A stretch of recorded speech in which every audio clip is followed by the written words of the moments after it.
When we return to our planet, the High Court may well sentence you to torture. He likes movies, we like movies. Septum Sin versus the world. Septum Sin versus the world. Septum Sin versus the world. Septum Sin versus the world. I'd buy that for $1. Greetings! You're watching Septum Sen vs. the World. I'm Septum Sen. This is Kotobuki Jake. Hey. We're going to show you what we got. You know, I'm not even going to... What they got. Well, that's true, what they got, yes. But I'm not even going to play the sound for No Gundam. It's just No Gundam, I mean, really. Uh-huh.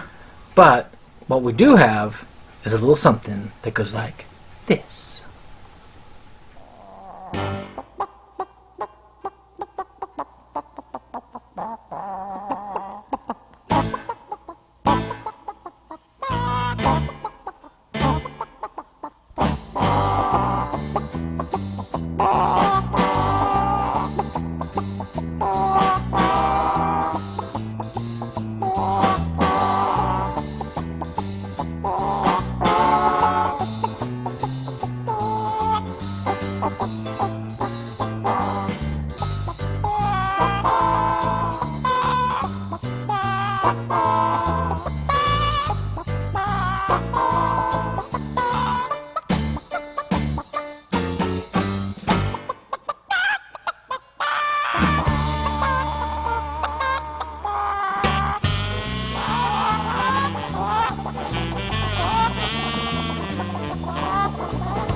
We do got stuff.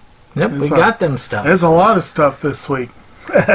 and first off, we're going to talk about 40 years, I believe, 40 years after the initial release. Apocalypse Now is once again getting a supposed new cut called The Final Cut. The last time. So, until 40 years from now, when one of Coppola's children puts out a new cut. But at any rate, so the Francis Ford Coppola classic, based very loosely on Conrad's Heart of Darkness, but transcribed to the Vietnam War, and for many people it's considered a classic of the Vietnam War genre. And this, of course, is a version of the Redux. Crappy version. Crappy version. I have the complete dossier that includes both versions. But does it have the final cut? Does not have the final cut. And of course, I've seen both cuts, and I honestly do not... I believe there's a scene with a French captain or adjutant or some such thing that it was new to the Redux, I think. But of course, co-stars or stars Martin Sheen, features a very strange, disturbing role for Marlon Brando, is essential viewing. Not exactly fun viewing, but is essential. I will have to check out the final cut one of these days, and if you've never seen it at all, I suppose the final cut is the final say on the matter, but yeah. I love the smell of new DVDs in the morning. Exactly. I think you're getting your films crossed, though. Wasn't that Platoon? I don't know. I think I have blocked it. I want out to of my say I head. love the smell. Oh, I could be getting. I think it was this one. Whatever. Oh well. In any case, you guys can correct us in the comments. But another one that has been re-released in 40K. I really want to get it. Not 40K. 4K. We're not 40K. Holy crap! How could you make a film from the 80s into 40K? That would burn your eyes out. But Ultra high definition. the old classic Stand By Me is being re-released again in 4K. Now, this is one of my favorite films from youth. One that I feel that's been emulated a lot of times by King, as it was based on one of his books. And you have, of course, my edition, which has a surprising number of special features. But it is... I'm not sure if whether it's worth upgrading or not.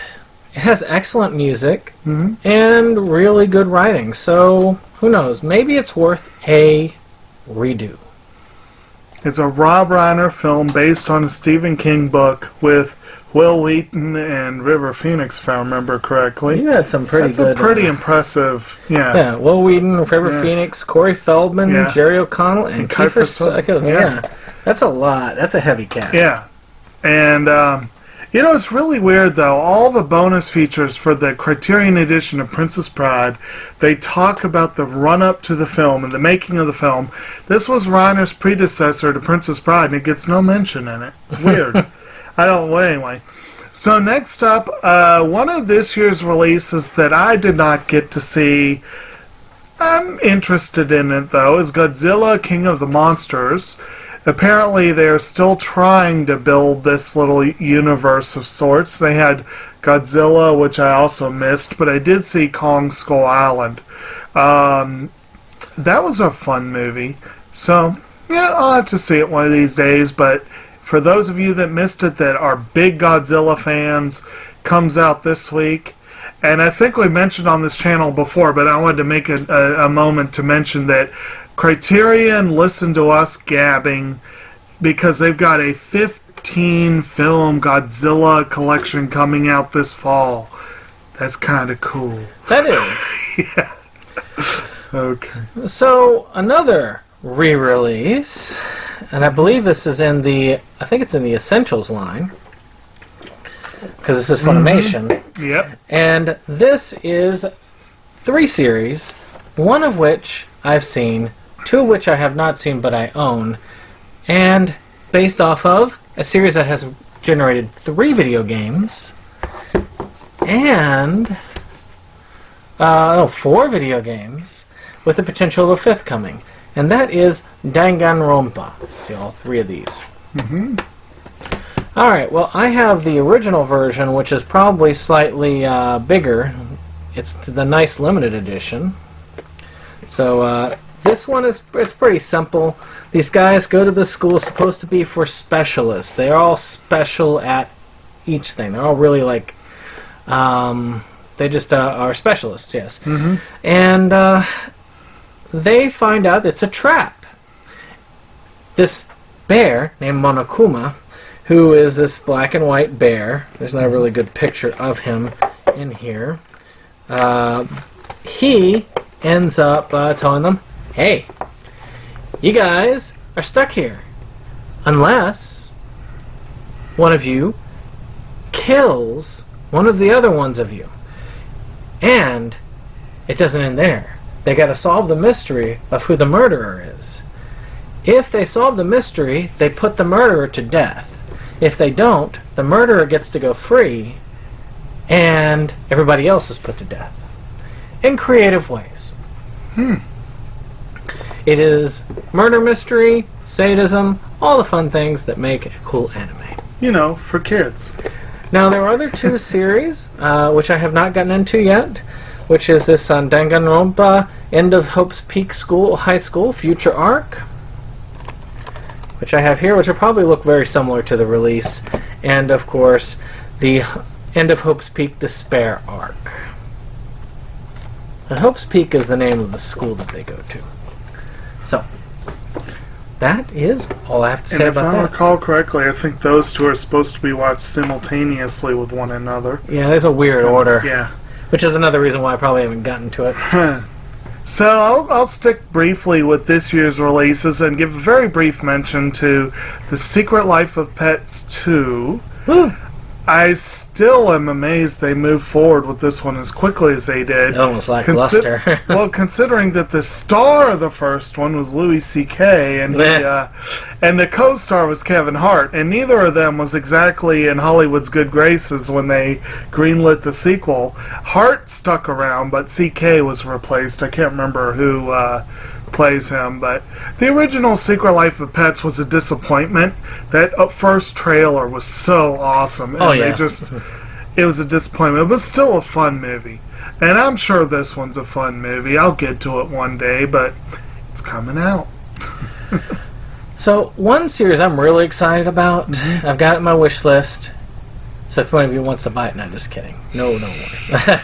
There's a series that PBS did, Nova, The Planets. I watched this, I want to say it was on Netflix. It's really cool. I always find it interesting, especially when you get to the outer solar system, though they could add a lot more now that they've seen much more with Pluto and some of these other things that would be really cool, but I've always been fascinated by the planet Neptune. I mean, it's this weird, just incandescent blue planet. That's just really cool. But I love learning about these types of things, and I really look forward to this. I'm hoping to get it eventually. Good times.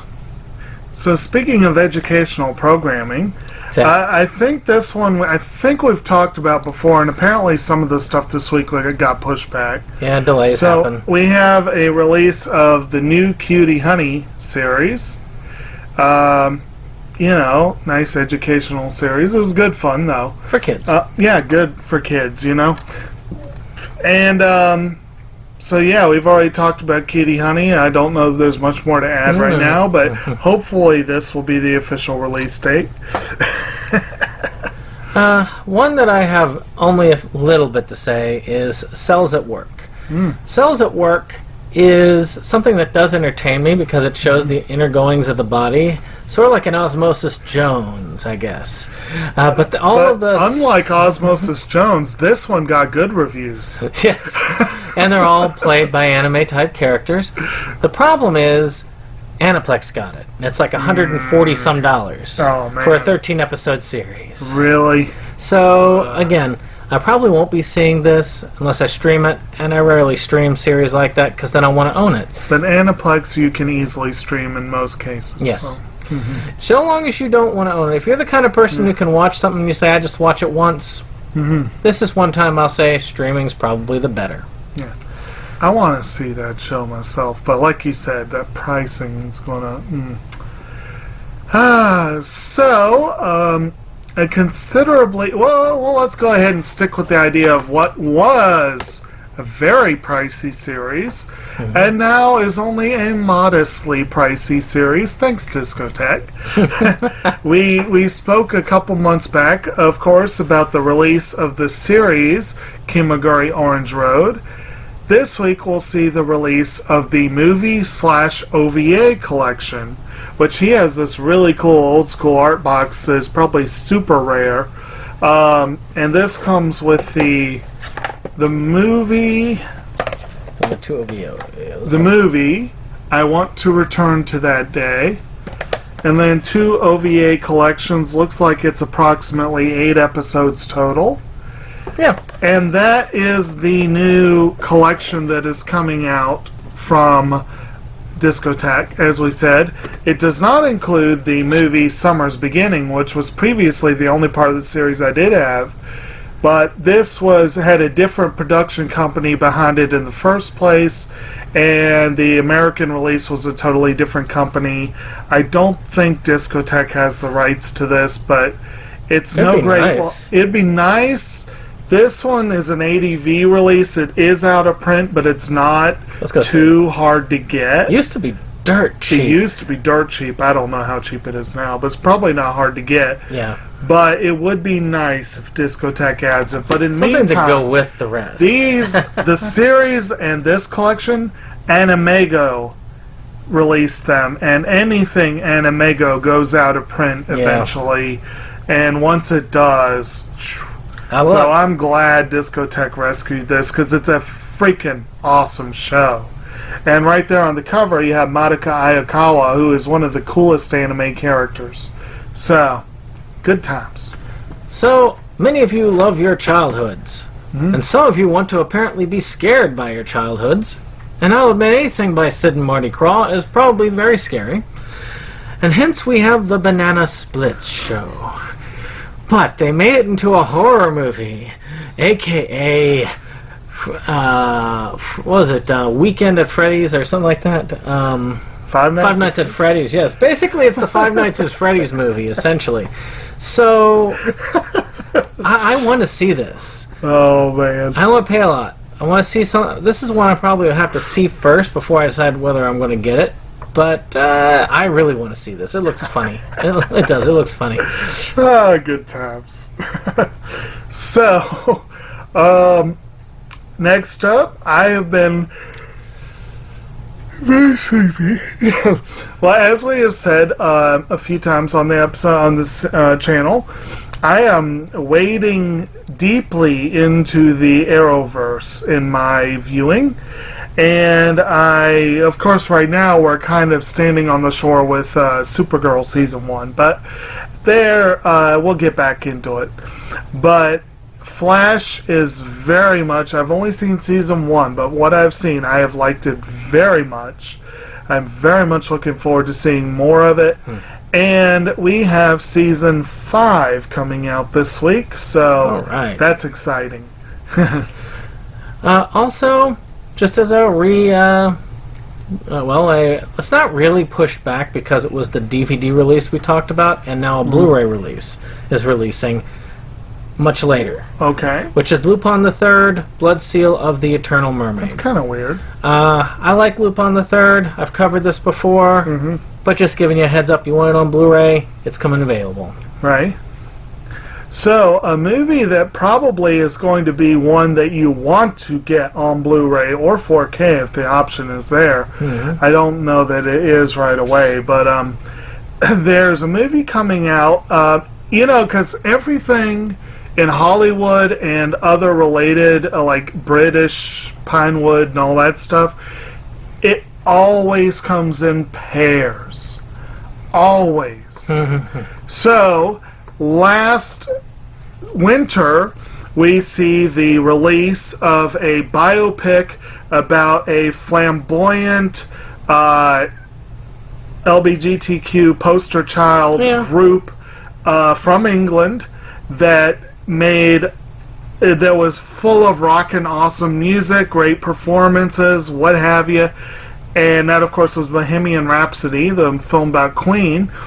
And in its wake, we had another film about a flamboyant British poster child for the can't speak that acronym, yes. But we have the Elton John biopic, Rocketman. And it's a shame, from what I've heard, that it came out in the wake of the other one, because from everything I've heard, Taron Egerton knocks this one out of the park. He supposedly does a phenomenal job as Elton John, and dude can sing. I have heard him sing, so I know he probably did a very good job. Elton John, of course, himself is a very, very talented songsmith. He's responsible for some great music, and the two of them also shared the screen together on Kingsman 2, The Golden Circle, so that was kind of fun. I want to see this film, and I do have a hold on it from the library. I just like with Bohemian Rhapsody, I kind of regret not getting to the theaters, because that would have been a... It's definitely on my wish list. Yeah, but again, this will definitely be one to check out. Definitely Blu-ray and or 4K. Definitely big screen if you can. Surround sound if you can. Yep. The last for me is something of a reduction. You see this much, but you can get it in this small package. Which is Sorcerer Hunters. It's being re-released. And, Actually, that's also going to be a space saver, yes, isn't it? very much. It's in that small Blu-ray Yeah. package. But, of course, Sorcerer Hunters came in this ADV's release. We're talking about ADV. And it's, your traditional fantasy anime. Except the two lead females are kind of S&M type characters when they transform for magical girl power. And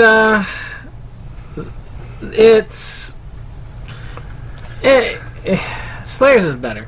But Yeah, it's from the people behind Slayers, and I love Slayers. That was part of my start in anime. I was disappointed by this one. It was still amusing. it was fun. It Yeah. was fun and amusing. It's worth a pickup if you get it cheap. And having it in the small package would actually be worthwhile.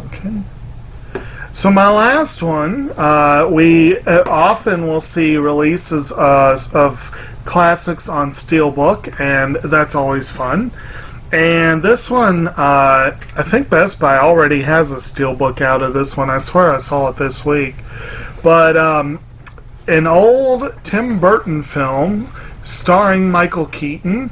Probably the one film that he has done for Burton where he chews the scenery more aggressively than he did in this year's remake of Dumbo, is Beetlejuice.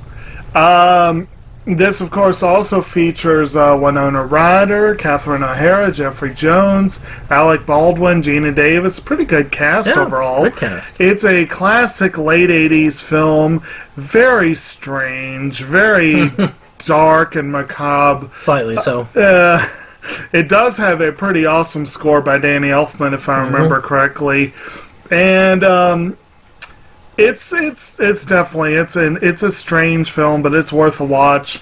And like I said, if you want to see Michael Keaton just completely chewing the scenery, he definitely does that. And I have to admit, the look of Beetlejuice is one of the most iconic looks of any movie character. Very much so. Yes. And like I said, Steelbook release, so yeah. All right. Well, I hope you have enjoyed this particular romp around, and we will see you next time. So comment, share, and subscribe. Indeed. Good day, sir.